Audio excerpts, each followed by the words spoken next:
여러분 안녕하십니까? 국내에서 무려 60조 원이 넘는 가상자산이 개인들에게 잘못 지급되는 초유의 일이 벌어졌습니다. 국내 2위 가상자산 거래소인 빗썸에서 일어난 일인데요. 직원이 고객들에게 62만 원을 지급하려다 실수로 하나에 1억 원 가까이 하는 비트코인 62만 개를 지급했습니다. 이렇게 엄청난 규모의 오류를 거래소 내부 시스템이 통제하지 못했다는 게 이해하기 힘든 부분인데요. 금융당국이 긴급 조사에 착수했습니다. 먼저 송재원 기자가 보도합니다. 이벤트를 개봉했더니 2,000 비트코인이 입금됐다. 어제 저녁 한 온라인 커뮤니티에 올라온 글입니다. 또 다른 커뮤니티에도 갑자기 2,000 비트코인이 들어왔다며 평가 금액 1,956억 원이 찍힌 내역이 올라왔습니다. 국내 가상자산 거래소 빗썸이 이벤트 당첨금을 지급하는 과정에서 단위를 비트코인으로 잘못 입력해 벌어진 일입니다. 2,000원을 줘야 하는데 시가 2,000억 원에 달하는 2,000 비트코인을 준 겁니다.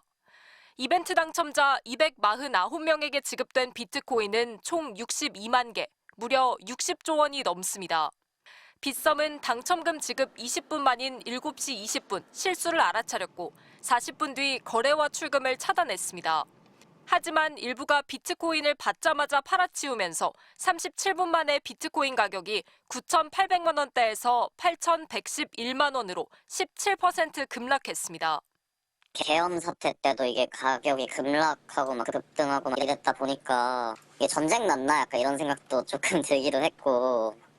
빗썸은 대부분을 즉각 회수했고 매도된 1,786개도 당사자에게 부탁해 93%를 추가로 돌려받았다고 했습니다. 하지만 아직 125개 상당의 원화와 가상자산은 돌려받지 못한 상태입니다. 금융감독원은 빗썸 사무실의 현장 점검반을 급파했고 금융위원회도 긴급 회의를 열었습니다. 권대영 부위원장은 이번 사태는 가상자산의 취약성과 리스크가 노출된 사례라며 엄중하게 바라보고 있다고 했습니다.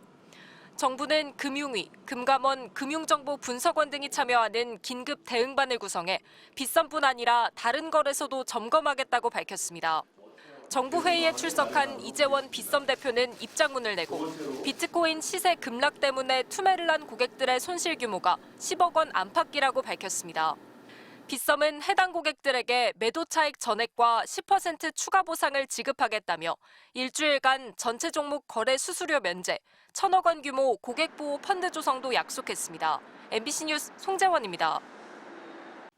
최근 생성형 AI 사용이 확산하면서 AI를 이용한 범죄 역시 늘고 있습니다. AI 기술의 발전 속도가 워낙 빠르고 손쉽게 활용이 가능하다 보니 범죄를 막는 건 물론 현황 파악조차 힘든 상황입니다. 유태경 기자입니다. SNS에 올라온 택배 사진입니다. 판매자가 택배를 붙였다며 송장 사진을 보낸 건데 주소와 바코드까지 선명해 믿고 거래했지만 알고 보니 AI로 합성한 가짜 사진이었습니다.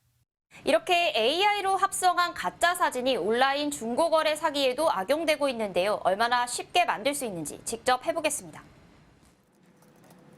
날짜와 이름을 쓴 메모가 쉽게 합성되고 정교한 영상도 만들어줍니다.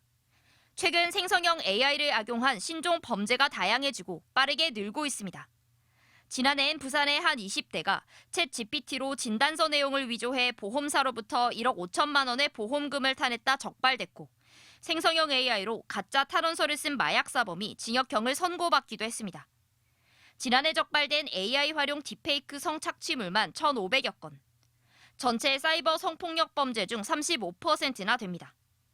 하지만 막상 관련 범죄 통계는 집계조차 되지 않고 있습니다. AI를 활용한 범죄에 대해서도 그것이 사기죄면 사기죄로 분류되기만 할 것입니다. 따로 통계를 낼 필요가 있고요. 무분별한 AI 제작물 유통을 막겠다며 올해부터 AI 기본법도 시행에 들어갔지만 실효성은 의문입니다.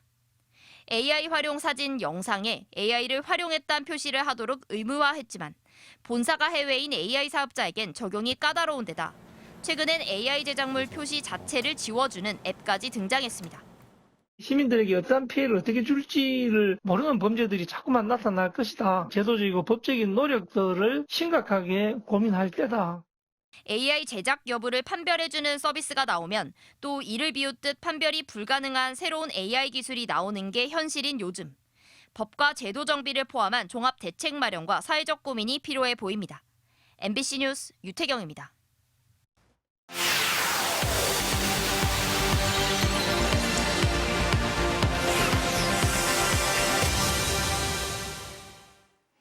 북한이 ICBM 등 각종 전략 무기를 시험 발사할 때마다 어김없이 등장하는 북한 미사일 개발 2인방이 있는데요.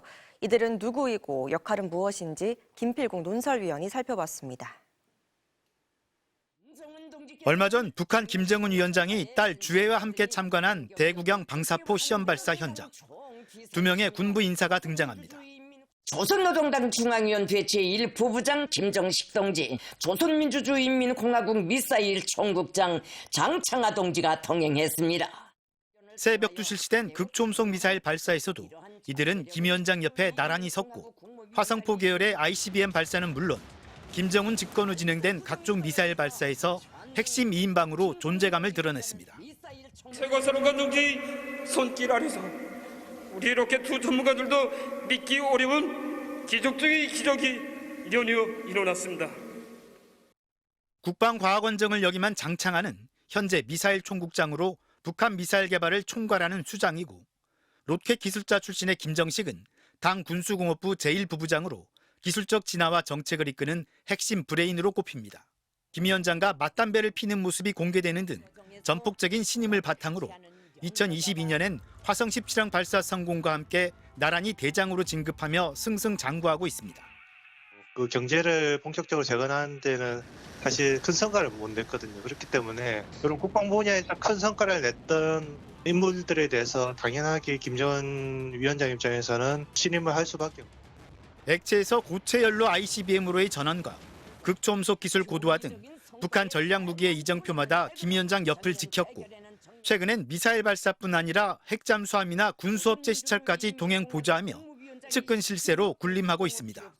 국방과학자, 기술자들이 시대와 역사 앞에 새기는 가장 위대하고 불우할 업적으로 될 것이라고 말씀하셨습니다. 러시아와의 군사 협력이 강화되면서 이들의 역할은 한층 커진 것으로 분석됩니다.